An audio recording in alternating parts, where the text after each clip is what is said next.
Welcome to the Straight Out of Home Video podcast, part of the Geeky Waffle Network. Hello, everyone, and happy holidays. We are back at it with the Straight Out of Home Video podcast. This is Vanessa, and with me is Candace. Hello. Happy holidays, everyone. Happy holidays, yes. And so now we are shifting into Disney Channel original movies. And because Vanessa, we did it. We did it. We went through all of the home videos. All the home videos. We watched them all. We did it. It's overwhelming. I feel like we have to talk just like a second about this because many. We did. There were so many, and it was a much larger undertaking than I originally thought. And I'm glad that it's over though, because some of those were just atrocious. And yeah, so we decided to pivot over to something else that's also nostalgic and also on brand, and that's DCOM's Disney Channel original movies, which some of them we grew up with. Some of them we've never heard of because we grew out of that age.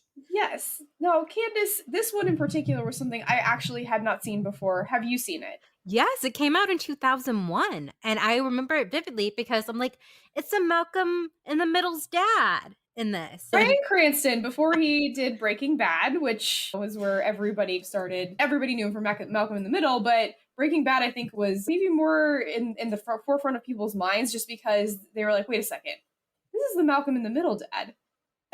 Yeah, that's like his more mainstream and critically acclaimed role, even though I feel like he did great in Malcolm in the Middle. He did, but it's just such a different role, and I feel like people were very surprised at the very, very different role that he took for Breaking Bad. Yeah. But that just goes to show what a great actor he is. And again, with this movie, I definitely think that he's still a great actor. He was a great actor in this movie. But the movie itself was a little, I don't know. It was dated. It was dated, but you also have a lot of the things like the background music, which I know is pretty standard of a TV movie. The royalty-free music. Yeah. It's really not. It's not anything special. It's just like this goofy background music, which makes the whole thing a little goofier in general. Okay, so let's try to give a short premise. Okay, so Bryan Cranston is an Uncle Nick, which again, surprise, A Christmas Story with a character named Nick. Shocking. And Twas a Night is about a 14-year-old boy. His name is Danny, and he idolizes his uncle, who's actually a con artist. Bryan Cranston plays a con artist in this Disney movie. He's a criminal. Yes, which is funny because he's a con artist, but they never really go into exactly what he does. It seems like he might have done maybe like a pyramid scheme, or I have no clue, honestly, what he did. He basically was just trying to get investors invested in something and then ended up stealing their money, which doesn't seem much like a con man. It seems more so just like Madoff? I don't know. He's really bad at it, whatever it is. Yeah. So yeah, the whole premise is Nick gets in trouble with these two guys, which we'll talk about later, and he goes running to his brother's house, and his brother and sister-in-law get called away to the hospital because they're doctors, and he has to babysit the kids, and then Santa comes, and they knock out Santa. Yep. So then they have to figure out how to save Christmas, basically, or at least Danny is on that level of saving Christmas, whereas Nick is using it as an opportunity to steal a whole bunch of stuff and get out of his debt with these bad guys. I can't really want to. Okay, let's talk about the goons for a second. The two guys that he swindled. I think it was goons, the third. Good way of saying yes. Yeah. So. And one of the goons says, "Let me slap him. Let me show him some mama kitchen discipline." It's like, what? Oh my God. Yeah, the script in this was interesting, especially with the bad guys. And the choice of these bad guys was also a little interesting because, one, they didn't look to me like they particularly had a ton of money. And two, they just were not that scary. I know that they had the other guy with them who was like the muscle, which, by the way, I guess they hired him. Or I don't think that they knew him, But yeah, that guy, and that guy also wasn't that scary, although he was supposed to be. Elliot, who was played by Young Yu Kim, who is a former Canadian football offensive Yeah.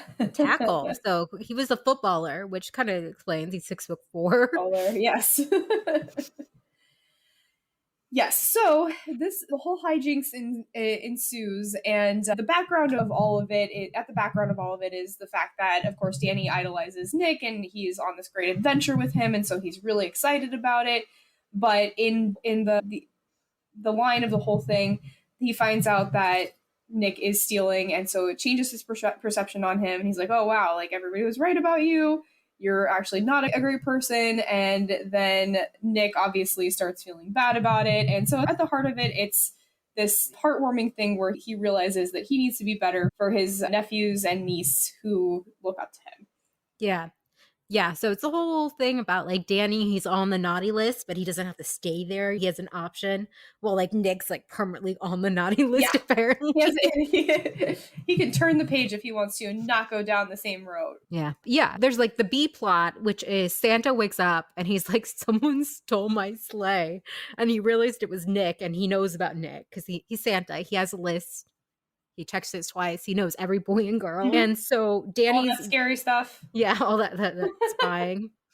And so Danny's younger siblings, Peter and Caitlin, help him track down his sleigh. And the idea is like the little girl's like, we got to go to the computer store because there's this fancy computer that will help me track them, because apparently she's a hacker or something. I don't know. Yeah, it seemed like there was a big thing back in the day about female hackers. I feel like that was just like a thing that they really wanted to promote. I don't know what that was, but cool, great. I'm all for it. I'm just saying that like it seems like to me that was this trope that they were doing. Yeah. Oh, and, speaking of tropes, yes, Santa and the kids go to the bad part of town, and there's a gang there, and they're like, get out your car kind of thing, for no apparent reason except that they're a gang on Christmas Eve. And like the most stereotypical gang ever, but like the G version of it. Yeah. And he's like, I'm gonna fight you, Santa. And Santa goes, coochie coochie coo, and tickles the gang member instead of fighting. Yeah, I feel like this is giving people the wrong idea about how to handle bad situations if you're ever in one, and also about stereotyping. But yeah. And then like after like he like tickles him so much, they're like, you're okay, Santa. Yeah. We're friends now. We'll show you how to get to the computer store. I really wish that it was like that though. Yeah, it's like, oh, okay. You encounter people that are just they're maybe not and just tickle them, and like you're on good terms, we're good. Yeah. Speaking of the computer store though, that was one of my biggest things was the fact that, first of all, this is Christmas Eve, right? Yeah. And whenever their parents leave, it's around like 9 p.m. or something like that, because I think Danny says something around along the lines of, it's 9 p.m., why are we going to bed? Or it's not even 9 p.m., but we're saying like it's around 9 p.m. Now, I don't know how long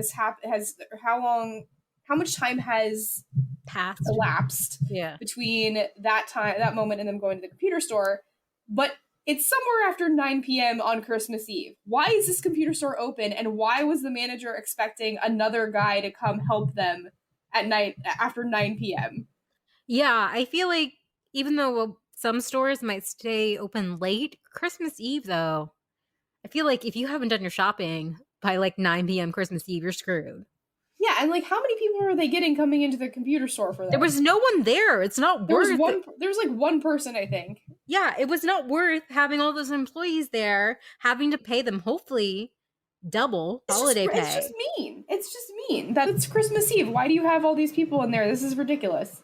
Yeah. That was my biggest issue with that. Aside from the fact that the computer was obviously invented by somebody who has no idea what computers are. Oh, this whole computer thing.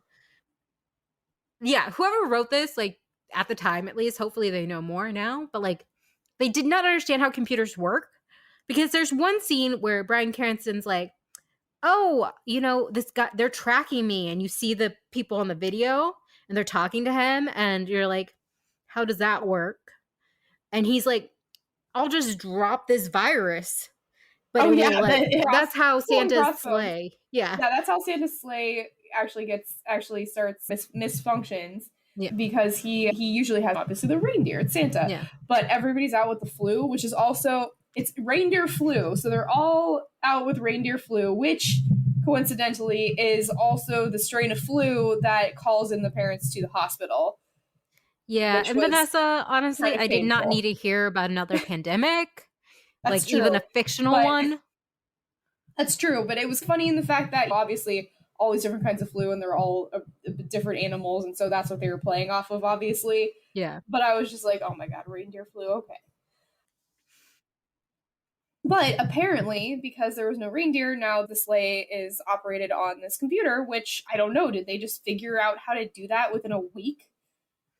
I have no idea. Maybe it's like one of the Santa's elves is like trying to push this idea of everything being like automatic machine. Yeah, He's like like, an this is elf. my yeah, this is my time to shine. Yeah, I guess Maybe so. he Maybe he started had the it on the flu. ready and he was trying Maybe to convince him. maybe he started the flu, Vanessa. Oh So he had the no. chance. It's like, this is my chance. He's like, I will get them to use my invention by any means necessary. Sorry, Rudolph. Your nose is gonna be extra red tonight. Oh, good God. I'm like creating this whole backstory for this elf we never seen. It could have been. Honestly, that might have made this movie a little bit more interesting. Who knows?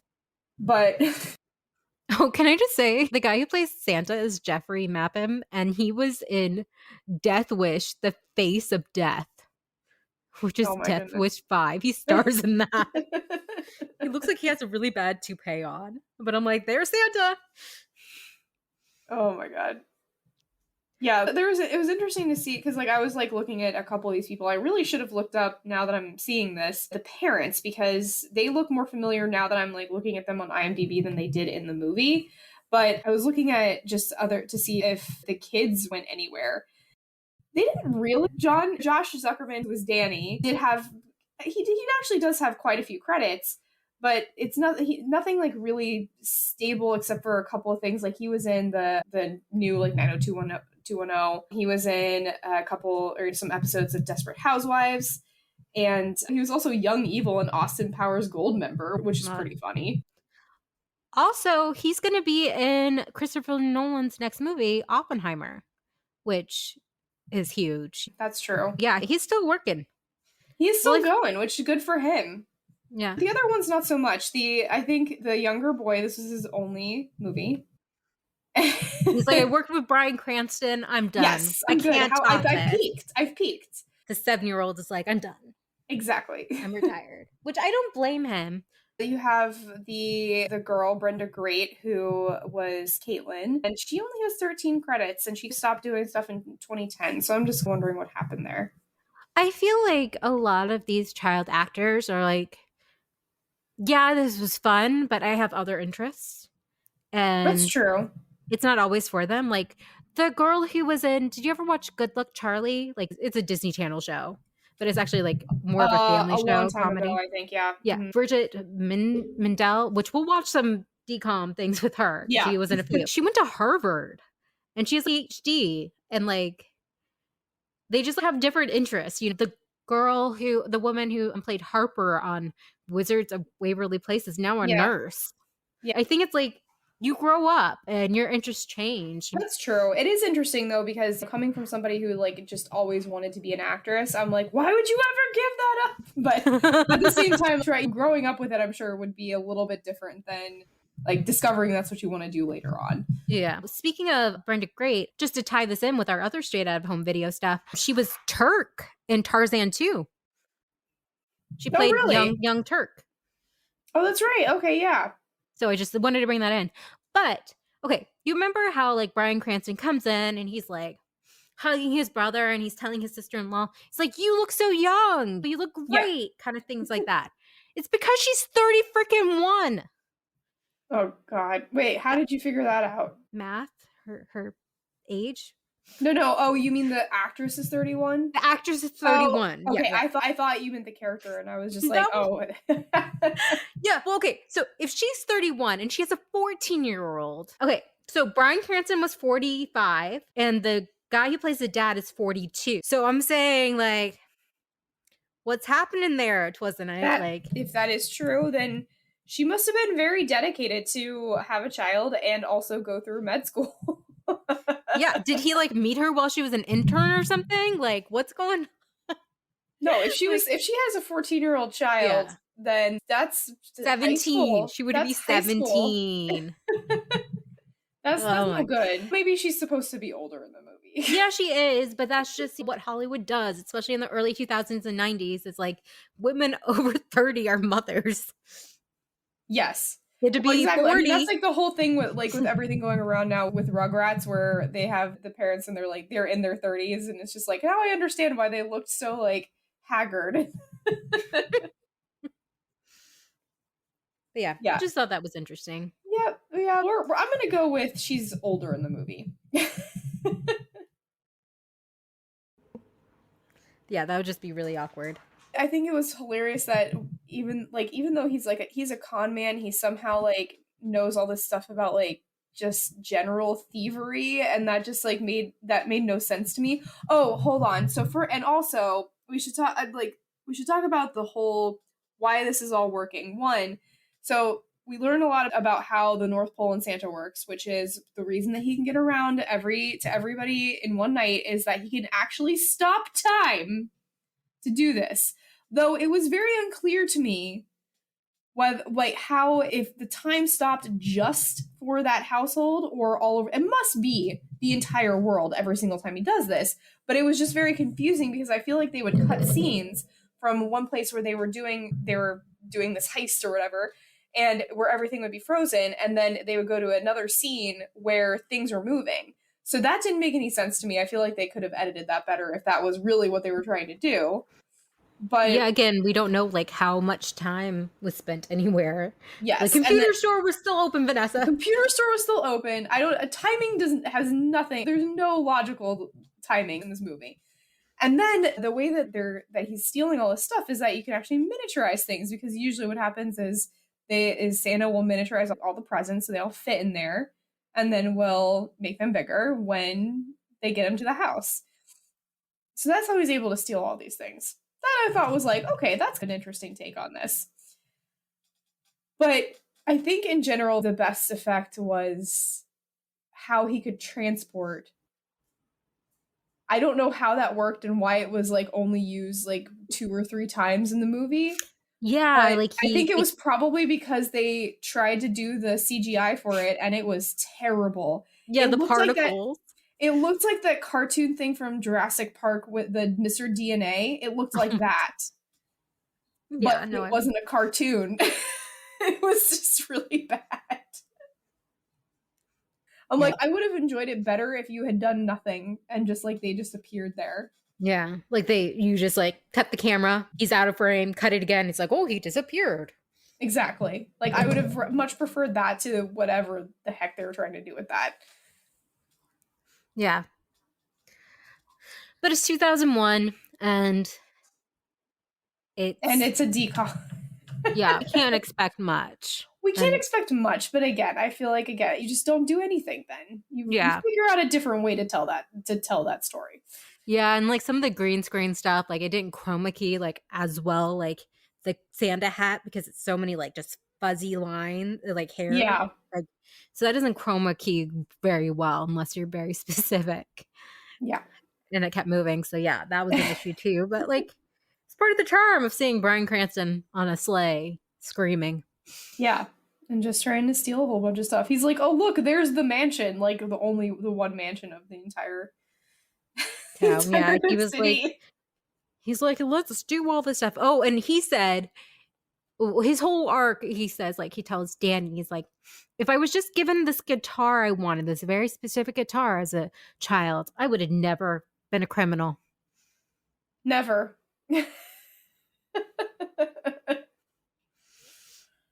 That's the lesson. That's the lesson of the movie. You have to give people the exact right gift, or else give your children they'll be the criminals. exact gift that they want. Otherwise, they will become criminals. That's what I took out of this. Yep, that's our story. And that's it. You got to learn. That's a lot of pressure on parents. That's another thing. It's like obviously you have these two brothers and they're insanely different. So I don't know what happened with like their upbringing where one is a successful doctor and one is not. Yeah. Is like this is a thief and overall a Well, like little. Bryan Cranston like pretty much says like, "Oh yeah, your dad got all the attention and love." It's like, damn, these parents f them up. Yeah, that's true. I didn't forgot about that. Yeah. It always comes I down was, to the parents. yeah, it's always the parents' fault. The 40-something-year-old couldn't take responsibility. Candace, so since you'd seen this before, did you enjoy it watching it around this time? Like, did it fill you with a certain kind of nostalgia? I assume that it did. You when you watched it before, like as a younger person, did you enjoy it then? Yeah, I really liked it. I totally had a crush on the guy who played Danny because he was like Mm-hmm. a few years older than me at the time. Like, oh, he's so mature. He's a bad boy, but he turns good. Your Yeah, basic he's. like I love how that's the bad boy. I wish we could continue to think that. that's how my little child brain worked. Yeah, so definitely had a thing for him. And I was like, Bryan Cranston's hilarious. He's the funniest guy in the whole world. He's just going to do comedy for the rest of his life. Can't imagine him doing anything else. Child me. So, yeah, this is the first time I've seen it since at least I was a teen, I believe, Yeah, because I don't know. But it's fine. It did it's bring me fine. back. It did make me feel so early 2000s. Like, it made me Yeah, feel middle school, like, late middle school, high yeah. school age. Like, it reminded Mhm. me of, like, that time period in our lives where we're like, we're adults even though we're 13, 14. What do you think that other people felt about this movie, specifically Rotten Tomatoes? I so first of all, there's no critic score, but I can tell you what the critics felt because there was only 4 reviews. What do you think the critics felt about this? Bryan Cranston's great, but it's everything else sucks. A lot really wasn't said about it, but Don't what blame him. was said, it seems like there were two that kind of enjoyed it for the most part and just said like, oh, it's cute, and but then there's other two that were like, no, absolutely not. This is not. This is That one trash. of them says, if you have children who believe in Christmas magic, steer them away from Twas the Night, the Disney Channel's cartoonish, Santa bashing nod to the holidays. Oh my god, so harsh. It's not gonna destroy a child to watch this. Yes. And then also it's funny because the one that does mention Cranston, which is one that actually liked it, mentioned it as if he was the character. It's like Bryan Cranston's game plan is to loot up upscale homes on Christmas Eve, and he's impudently funny before learning the obligatory lesson. I'm like, don't you mean the character? But okay, whatever. Then, so there is an audience score. What do you think the audience score is? 65. If you invert that, you'd be close. 36? Or 30? 36. 36. Yeah, that's pretty bad. I don't know why I say inverted that, because like 65 Well, would be I know, but you got it. That's why I was like, I wait, well, it's know. actually going to be less than that. But yeah, you got I it. meant I thought it was like half. 36%. Yeah, no, it seems like it was not very popular among people. But again, I don't know when they were watching this because it's not like I don't think was Rotten Tomatoes actually It wasn't out thing. it wasn't a thing, I believe, in 2001, and at least it Mhm. wasn't like users were submitting Right. things So like when yeah, this is probably people who are watching it more so now than it was back then. Maybe people enjoyed it a little bit more back then, but yeah, at least for this not so good. Which again, it's not painful to watch or anything. It's just I feel like for kids, it wouldn't be a bad thing to put on. Like obviously the lesson comes through in the end, but it's just as an adult, I would see why it would not be such a entertaining film. yeah. Yeah, I think that's all I have on this one. Yeah, I can't think of anything else to say about it. I feel like we covered everything. It's 87 minutes. Yeah, that's another thing. It's pretty short, so if you have a kid who's just like wants to watch something Christmassy, I feel like it's not the worst thing to put on. Yeah. Just gives them unrealistic expectations about what con people are. Oh my god, but do you know what we didn't bring up at all, which Hmm. I feel like we should have? What? This is directed by Nicholas Castle, who is known for playing Michael Myers in John Carpenter's horror film Halloween. Oh yeah, I did not know that. Yeah. I did not know that because there is not a lot of trivia on this movie, by the way. Yeah, no, I just went to Wikipedia and I was like, "Oh, okay, I can click on the director's name. Let's see what he's done." And Huh. yeah, Michael Myers in Halloween 2, Halloween Kills, Halloween Ends. Wow. Yep, that's very interesting. I wonder what brought him to this movie.